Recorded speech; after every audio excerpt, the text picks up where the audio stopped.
แหล่งเรียนรู้วัดทับปรูชื่อสกุลเจ้าของแหล่งเรียนรู้พระครูพิพัฒน์สิริมงคลเจ้าอาวาสวัดทับปรูประวัติความเป็นมาวัดทับปรูตั้งอยู่ที่หมู่ที่2ตำบลทับหมันอำเภอตะพานหินจังหวัดพิจิตรวัดได้รับพระราชทานวิสุงคามสีมาเมื่อวันที่16ตุลาคมพุทธศักราช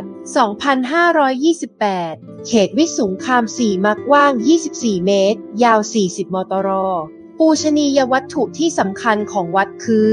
พระพุทธรูปหน้าตักกว้าง3ศอก6นิ้วสูง4ศอก6นิ้ววัดทับปรูยังเป็นสำนักเรียนพระปริยัติธรรมแผนกธรรมตั้งแต่พุทธศักราช2516นอกจากนี้วัดยังมีส่วนร่วมในการช่วยเหลือประชาชนในการสร้างหอสมุดและเป็นที่จัดเรียนธรรมศึกษาชั้นตรี